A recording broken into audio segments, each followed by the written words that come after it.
इस वीडियो में फोटोथेरेपी, अगर फोटोथेरेपी से रिस्पांस नहीं आता है तो इंट्राविनस इम्यूनोग्लोबुलिन देते हैं।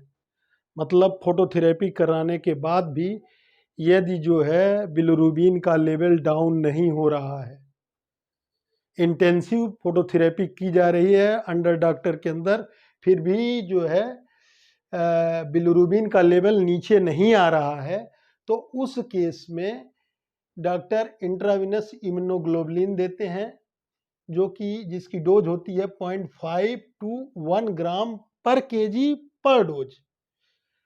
वेरी भी कर सकती है सीवियरिटी के अनुसार।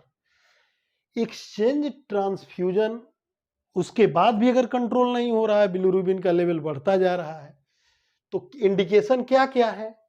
इंडिकेशन है कि अम्लाइकल कार्ड का अगर एचबी लेवल 10 ग्राम पर डीएल अम्लाइकल कार्ड का अगर उसमें जो ब्लड है उसका हम एनालिसिस करवाएं तो उसमें हीमोग्लोबिन 10 ग्राम से या तो बराबर हो या 10 ग्राम से कम हो 100 ml ब्लड में, तो वो तो यूनिट से निकाल लैब में पता चल जाता है 10 ग्राम पर डीएल से कम हो। दूसरी बात, अम्लाइकल कार्ड का जो ब्लड है उसमें बिलिरुबिन 5.5 मिलीग्राम पर डीएल से अधिक हो या बराबर हो।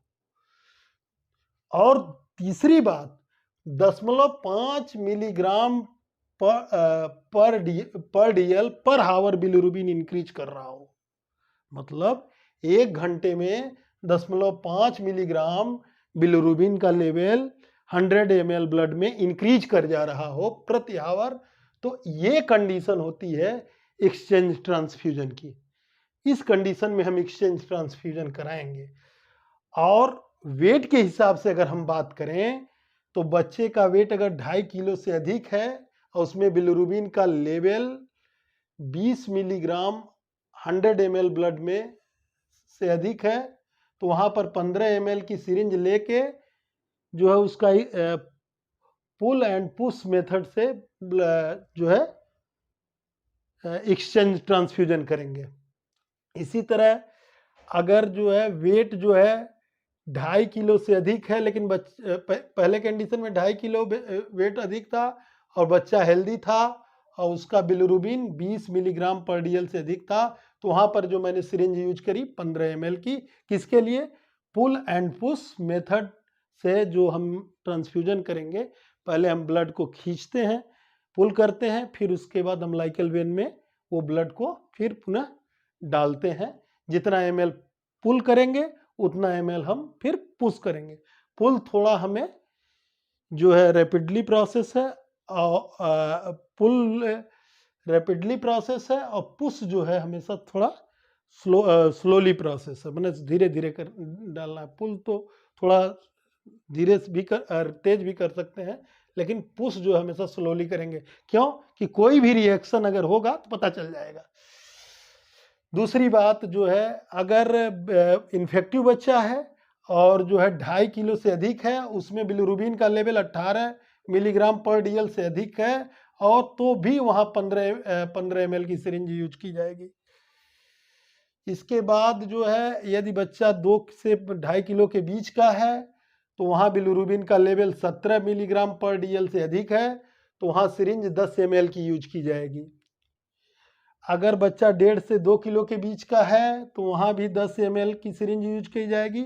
उसका बिलिरुबिन लेवल जो है 15 मिलीग्राम पर डीएल से अधिक होना चाहिए। एक्चुअल में क्या है, वेट के अनुसार जो है बिलिरुबिन लेवल कम हो जाएगा, क्योंकि कम वेट के लिए उतना ही बिलिरुबिन खतरनाक हो जाएगा। ठीक है, अब वेट बच्चे का वेट इतना बिलिरुबिन है तो वो खतरनाक हो जाएगा। वेट अधिक है तो इतना बिलिरुबिन रहेगा तो कम खतरनाक रहेगा।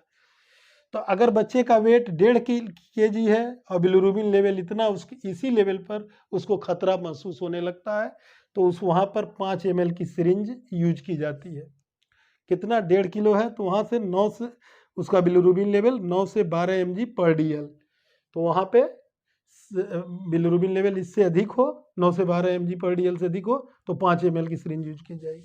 जो ब्लड हमेशा जो एक्सचेंज ट्रांसफ्यूजन करते हैं वो ब्लड हमेशा जो है वो निगेटिव ब्लड होता है, फ्रेश ब्लड होता है, नॉट मोर देन 72 आवर, और जब ये चढ़ाते हैं तो इसका टेम्परेचर बच्चे नियोनेट के टेम्परेचर के बराबर लाते हैं, अर्थात 34 से 35 डिग्री सेंटीग्रेड पर ही होना चाहिए। ये नहीं कि वो बच्चे का टेम्परेचर कुछ और है। लेकिन एक्सचेंज ट्रांसफ्यूजन की परिभाषा क्या है?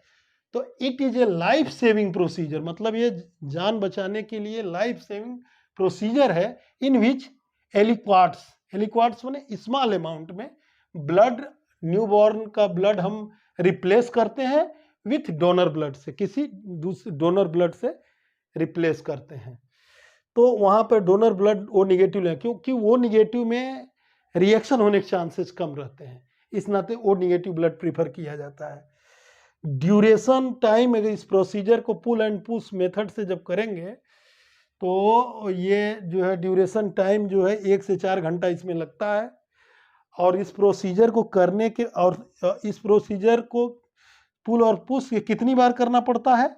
30 से 40 साइकिल, माने 30 बार खींचना, 30 एक साइकिल मतलब एक साइकिल का मतलब 30 बार, एक बार खींचे और एक बार पुश किया तो एक साइकिल हो गए। तो इस तरह 30 से 40 साइकिल इसमें लगती है। लेकिन ये सब कराने के पहले नियोनेट के ब्लड का HB, PCB, glucose, calcium, bilirubin, albumin ratio, SpO2, potassium, gaseous analysis, ये सब करा लेते हैं, क्योंकि ये नियोनेटल इंटेंसिव केयर यूनिट के अंतर्गत होता है। अगर ये नहीं कराएंगे तो पता चलेगा कि जो है कि हमें जो है अगर कोई चीज़ डिस्टर्ब हो रही है एक्सचेंज ट्रांसफ्यूजन के द्वारा तो उसको तुरंत मैनेज किया जा सके, अदरवाइज जो है समझ में नहीं आएगा कि क्या हो रहा है। फिर इसके बाद जो है इसमें जो है जो एक चीज़ मैं बताना आपको चाहूँगा, इसमें जो एक्सचेंज ट्रांसफ्यूजन किट आती है, एक्सचेंज ट्रांसफ्यूजन किट आती है मार्केट में, जो है एक्सचेंज ट्रांसफ्यूजन किट आती है, जिसके अंदर क्या होता है? Umbilical when artery, umbilical when catheter भी होगा, अम्लाइकल आर्टरी कैथेटर, माने दोनों आता है, अम्लाइकल वेन कैथेटर भी आता है, अम्लाइकल आर्टरी कैथेटर भी आता है। लेकिन अम्लाइकल वेन कैथेटर ज़्यादा यूज किया जाता है इस वजह से कि उसका ल्यूमन चौड़ा होता है, उसका ल्यूमेन चौड़ा होता है। वेन का आर्टरी के तुलना में वेन का ल्यूमेन जो है चौड़ा होता है, इस वजह से उसको प्रीफर किया जाता है। दूसरा, इसमें स्टॉप कॉक्स आते हैं, स्टॉप कॉक्स आते हैं, अभी मैं इस पे बना के दिखाऊंगा। स्टॉप कॉक्स आते हैं, स्टॉप कॉक्स होते हैं उसमें। चौथा है वेस्ट बैग, तीसरा है वेस्ट बैग, और उसमें आता है इंजेक्शन कैल्शियम ग्लूकोनेट। तो इंजेक्शन कैल्शियम ग्लूकोनेट आता है और स्टॉप कॉक्स आते हैं और वेस्ट बैग आता है, अम्लाइकल वेन कैथेटर आता है। इतना चीज उस एक्सचेंज किट में मिलती है, एक्सचेंज किट में इतनी चीज मिलती है, ठीक है। तो एक्सचेंज ट्रांसफ्यूजन में जो हम बता रहे हैं कि पुश एंड पुल मेथड करते हैं, तो पुल जो है रैपिडली करते हैं और पुश स्लोली करते हैं। लेकिन इसका नाम पहले मैंने बोला था पुल एंड पुश मेथड, लेकिन एक्चुअल में इसका किताब में जो दिया है पुश एंड पुल मेथड। लेकिन पुल रैपिडली करना है, उसमें भी पुल मैंने रैपिडली बताया था, अब पुश स्लोली करना है, पुश स्लोली करना है। इसमें 80 ml ब्लड 1 किलो पर केजी टर्म बेबी में, अगर टर्म बेबी है तो उसके अंदर 1 किलो वेट के अंदर 80 ml ब्लड होगा। और अगर मान लीजिए उसका वेट 3 kg है तो सर्कुलेटिंग जो 3 kg है तो उसमें सर्कुलेटिंग ब्लड कितना है?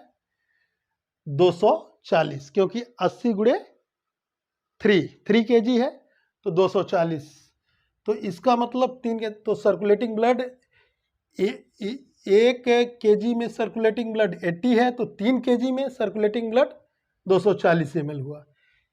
तो अगर 3 kg में सर्कुलेटिंग ब्लड जो है 240, तो इसको बोलेंगे सिंगल वॉल्यूम एक्सचेंज ट्रांसफ्यूजन।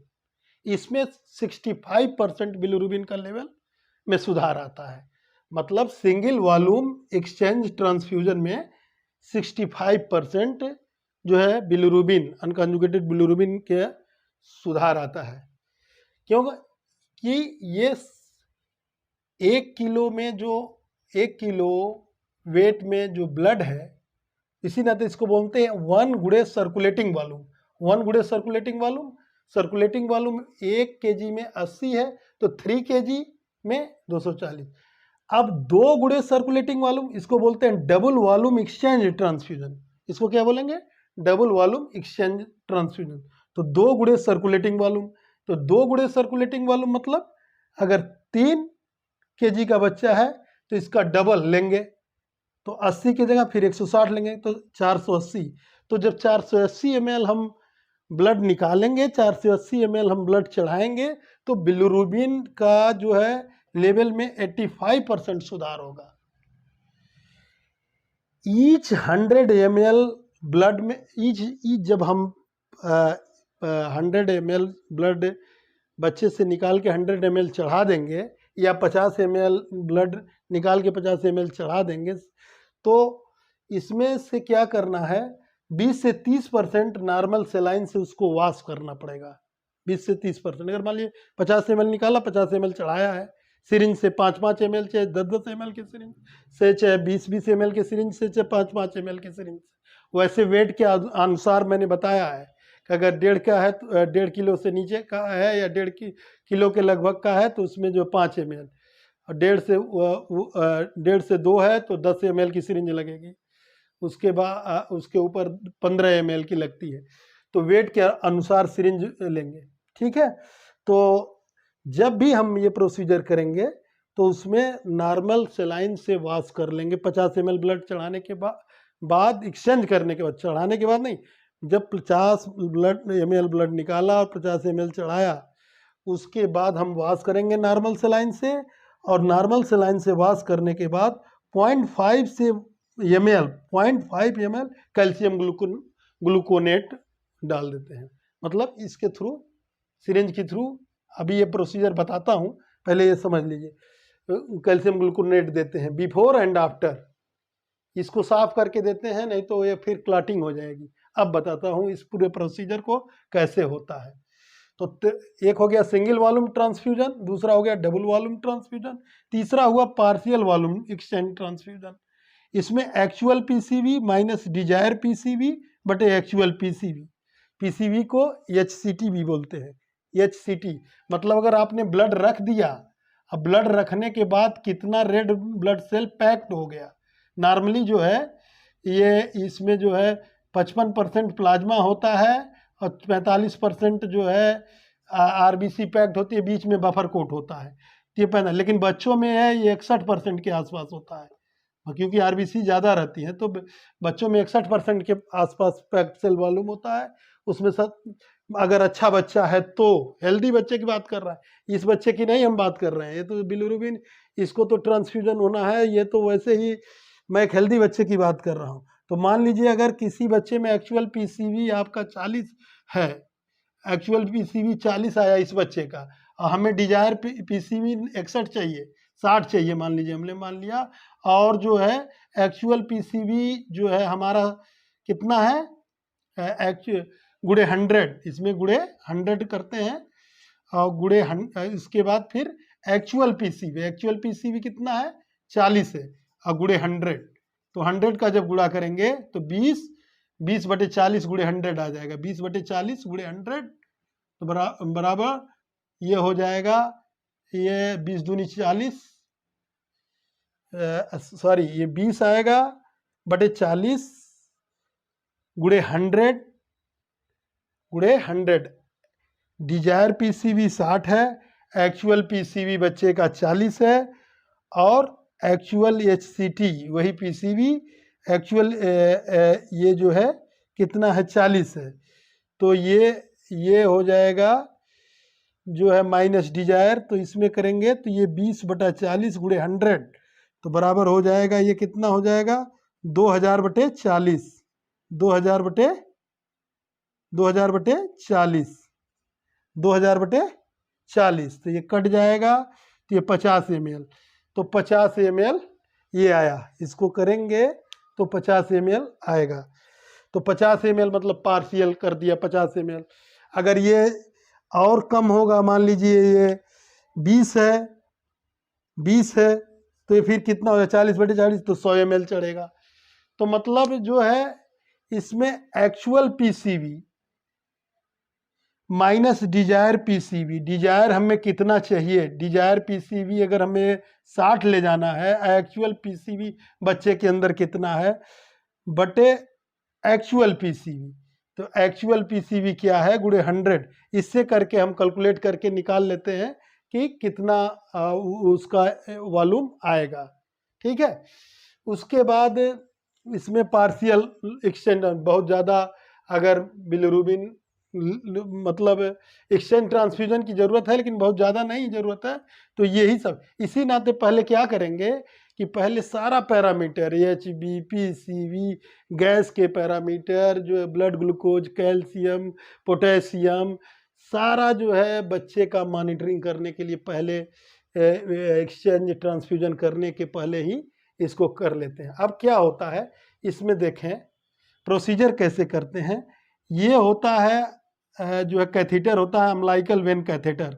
ये 7 सेंटीमीटर जो है अम्लाइकल वेन के अंदर डाल देते हैं, इनसाइड द अम्लाइकल वेन। और इसमें ये जैसे वो होता है, आपने देखा होगा कि जब हम IV लगाते हैं तो उसमें जो घुमाने पर ये अपने आप, जब ये नॉक हम घुमाएंगे तो ये लॉक हो जाएगा, ये वाला खुल जाएगा, जिसके ये पैरेलल आएगा वो खुल जाएगा, बाकी सब बंद हो जाएंगे। मतलब अगर ये अभी देखिए वर्तमान समय में किसके पैरेलल है, ये रेड एरिया है, ये भी बंद है, ऊपर वाला ये भी बंद है, और ये भी फ्रेश ब्लड भी बंद है। सीधा इस समय रूट है इसका, सीधा रूट। मतलब अभी मैं बता रहा हूँ, जब ये 0 डिग्री पे होता है तो सिरिंज से अम्लाइकल वेन कैथेटर, जो अम्लाइकल वेन कैथेटर है उससे सीधा रूट होता है। तो सीधा रूट होने के नाते इससे अब हम ब्लड खींचेंगे वेट के हिसाब से, जैसे अगर बच्चा कितना वेट के हिसाब से मैंने बताया था, तो ब्लड खींचेंगे। तो फिर जो है ब्लड खींचने के बाद इसको ज्यों 90 डिग्री क्लॉकवाइज, इसका मतलब क्लॉकवाइज कैसे, ऐसे क्लॉकवाइज ऐसे, फिर जब ये इसके पैरेलल आएगा तो खींचने के बाद फिर इसको पुश कर देंगे तो वेस्ट बैग में चला जाएगा, पुश कर देंगे तो वेस्ट बैग में चला जाएगा। फिर इसको 90 डिग्री क्लॉकवाइज करेंगे तो ये किसके पैरेलल आ जाएगा, 180, पहले 90 डिग्री यहाँ से गया, अब फिर 90 डिग्री आएगा तो फिर ये फ्रेश ब्लड की तरफ आ जाएगा। तो फ्रेश ब्लड से इसको फिर पुल करेंगे तो इसमें फ्रेश ब्लड आ जाएगा, और जब फ्रेश ब्लड आ जाएगा तो फिर इसको 180 डिग्री घुमा देंगे, 180 डिग्री क्लॉकवाइज फिर घुमा देंगे, तो फिर ये पूरा चैनल क्लियर हो जाएगा। और फिर ये इसको धीरे धीरे स्लोली इसमें पुश कर देंगे, स्लोली पुश कर देंगे। अब जब इसको स्लोली पुश कर देंगे तो फिर ये जो है चला जाएगा। इस तरह 30 से 40 साइकिल करते हैं, 30 से 40 साइकिल इस तरह करते हैं, और हर 30 से 40 साइकिल उसके बाद जो है इसमें जो है कैल्शियम ग्लूकोनेट हर 50, अगर 100 ml पर कर रहे हैं तो नॉर्मल सलाइन से बिफोर एंड आफ्टर जो है इसको पूरा वॉश करेंगे नॉर्मल सलाइन से। उसके बाद तब इसमें 100 ml अगर हमने निकाल लिया और चढ़ा लिया तो फिर जो है ब्लड, तो फिर हम इसको एक जो है ml कैल्शियम ग्लूकोनेट इसमें लगा देंगे। क्यों, कैल्शियम ग्लूकोनेट जो है इसमें जानते हैं आप क्या होता है, साइट्रेट होता है, जो डोनर ब्लड होता है उसमें साइट्रेट होता है एंटीकोगुलेंट, वो साइट्रेट जो है इसके कैल्शियम से जाके बाइंड हो जाता है। तो वो जब कैल्शियम से बाइंड हो जाता है तो बच्चे में क्या हो जाती है, हाइपोकैल्सीमिया हो जाती है। तो जब हाइपोकैल्सीमिया हो जाती है इसी नाते कैल्शियम ग्लूकोनेट इसको देते हैं। फिर उसके बाद जो है इसमें प्लाज्मा भी देते हैं, वो भी 10-20 मिनट का प्रोसेस होता है, वो उसमें 10-20 मिनट लगते हैं, उसमें 10 से 20 ml तक प्लाज्मा इसमें दे देते हैं, लास्ट में वो देते हैं, उसमें जो है 10 से 15 मिनट लगता है, प्लाज्मा भी दे देते हैं। इसका मतलब ब्लड भी चढ़ाए और प्लाज्मा भी उसमें से वो कंपोनेंट निकाल लेते हैं, मतलब ऐसा प्लाज्मा चढ़ाते हैं जो कि रिएक्शन, और ये सब मॉनिटर कंडीशन में होता है। NICU neonatal intensive care unit में एक्सपर्ट के अंदर होता है, क्योंकि कभी भी यहाँ पर रिएक्शन हो सकता है। तो रिएक्शन होने के नाते इसको पूरा करें। इसमें मार्टेलिटी रेट है जो है करीब करीब 0.5% है। 99.5% बच्चे बच जाते हैं, लेकिन कुछ बच्चे ऐसे होते हैं 0.5% मार्टेलिटी रेट है। इस नाते पहले डॉक्टर आपका कंसेंट ले लेगा तब करते हैं वो। तो ये जो है आप ये समझ लीजिए कि पार्शियल ब्लड ट्रांसफ्यूजन में कम मात्रा में जितना ब्लड है उसका, जैसे मान लीजिए 3 किलो का है तो उसमें उससे उसी हिसाब से एक्चुअल पीसी, उसका फार्मूला एक्चुअल पीसीबी या इसको एक्चुअल एचसीटी, डिजायर एचसीटी बटे एक्चुअल पीसीबी या एक्चुअल उससे निकाल लेते हैं घटा के। उसके बाद अगर घटा के जितना ml आएगा उतना ml चढ़ाना है। तो ये पूरा होता है push and pull method. Push and pull method किताब में दिया हुआ है, तो ये सुपरविजन में करते हैं डॉक्टर के। तो इस चीज़ में इतना ही बताना था, हालांकि बहुत ज़्यादा हो जा रहा है, लेकिन एक चीज़ मैं बता दूं कि हाइपर बिलिरुबिनीमिया एक ऐसी कंडीशन है कि मैंने फोटोथेरेपी में इंडिकेशन बताया था आपको। फोटोथेरेपी का इंडिकेशन 5 वेट का 5 गुना, यहाँ इंडिकेशन क्या, उसके बाद वेट का 5 गुना जब हो जाता है क्या, बिलिरुबिन, अनकॉन्जुगेटेड बिलिरुबिन, तो वो जो है उसको हम जो है फोटोथेरेपी स्टार्ट कर देते हैं। उसके बाद इम्यूनोग्लोबुलिन देते हैं, आई इंट्रावीनस इम्यूनोग्लोबुलिन, ये भी मैंने बता दिया है 0.5 से 1 ग्राम पर केजी पर डोज, ये भी देते हैं। इससे बाद से भी नहीं कवर होता है तो हम एक्सचेंज ट्रांसफ्यूजन की तरफ जाते हैं। एक्सचेंज ट्रांसफ्यूजन में किट आती है जिसके अंतर्गत स्टॉप कॉर्क होता है, सिरिंज होता है, कैथेटर होता है, फ्रेश बैग होता है, ये सब किट आती है।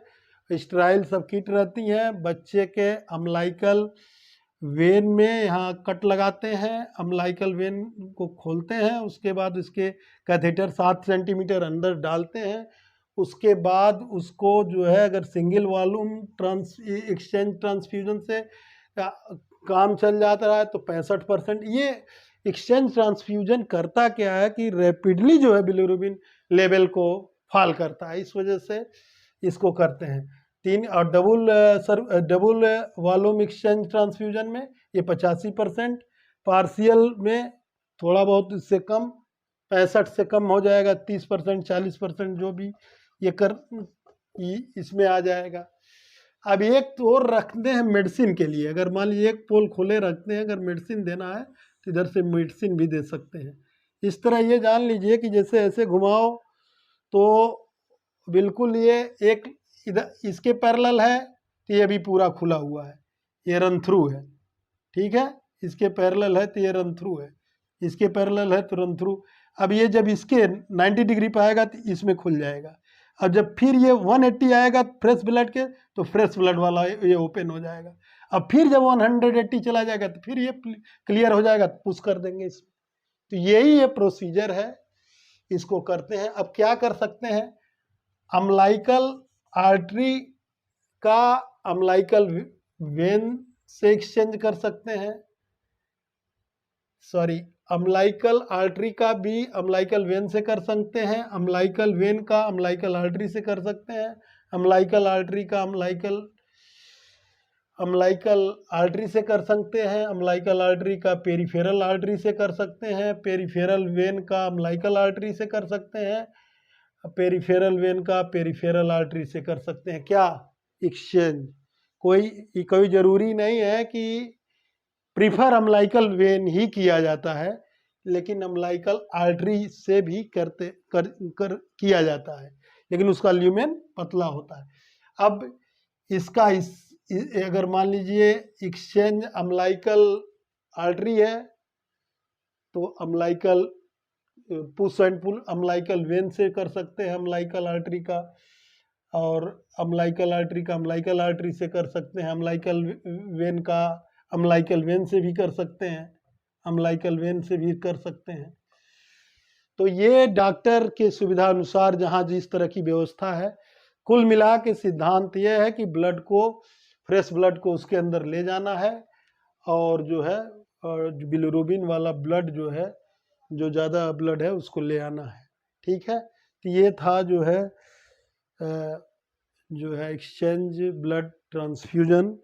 एक चीज़ और बता दें जो कि बहुत जो है अच्छी चीज़ है, उसमें मैं आप लोगों को बता दूं कि जब भी ड्रग दिया जाता है, ड्रग कोई भी देंगे आप, तो उसमें डोज में प्रॉब्लम आती है। डोज में कैसे निकालते हैं, तो डोज के लिए पीडिया में बहुत चीज़ें दी हुई हैं, लेकिन मैंने एक जो है स्ट्रेंथ आपको मालूम होनी चाहिए कि अगर आप स्ट्रेंथ जान जाएं, प्रिपरेशन का स्ट्रेंथ, मार्केट में जो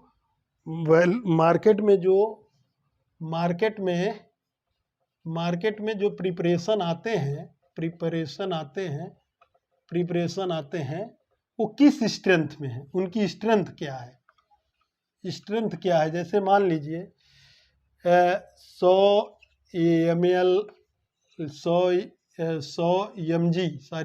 mg पर ml और 125 mg, एक मैं एग्जाम्पल ले रहा हूँ, 125 mg 5 ml, और हमने लिया 250 mg ये जो है 5 ml।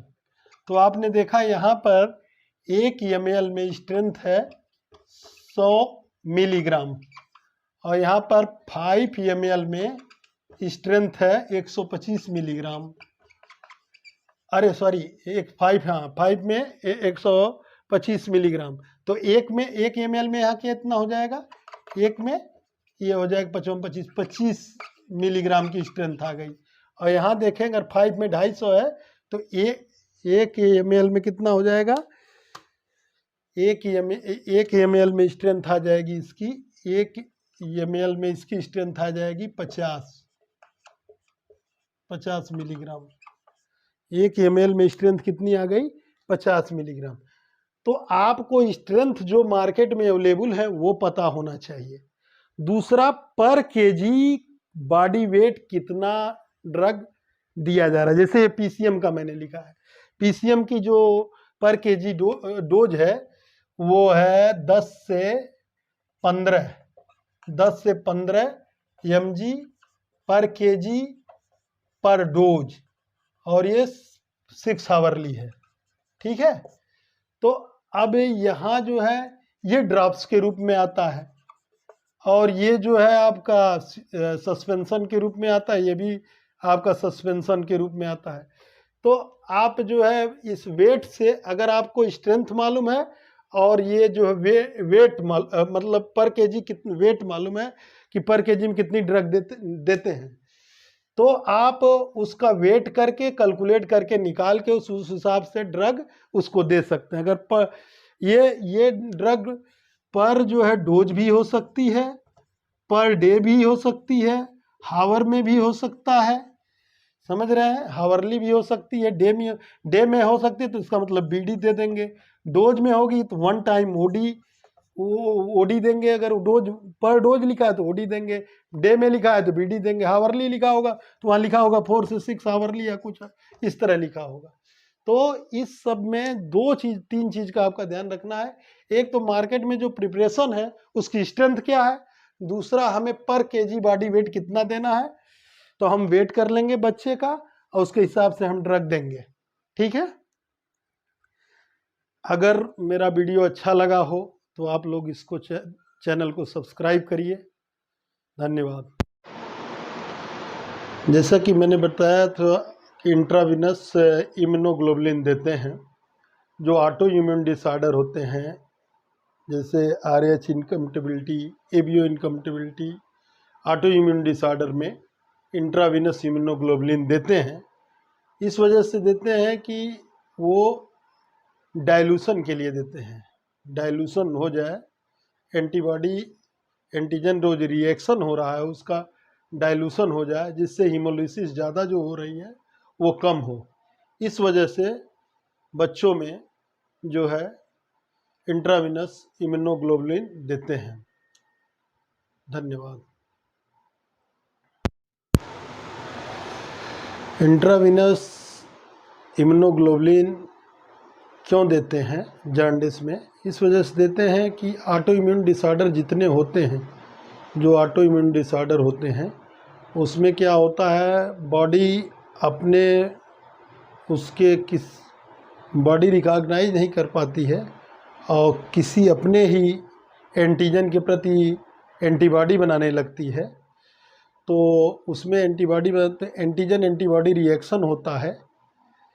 तो इस वजह से जो है ये दिया जाता है एंटीजन एंटीबॉडी रिएक्शन को कम करने के लिए। सिमिलरली इसी तरह बच्चे और मदर में क्या होता है, बच्चे का जो ब्लड है और मदर के ब्लड में जो एंटीजन एंटीबॉडी इनकम्पेटिबिलिटी हो जाती है, जिसके वजह से जो है हीमोलिसिस होती है, तो उसको कम करने के लिए भी जो है इंट्रावीनस इम्यूनोग्लोबुलिन देते हैं, तथा इससे करने से जो है हीमोलिसिस का रेट भी कम होता है, आरबीसी टूटने का दर भी कम होता है।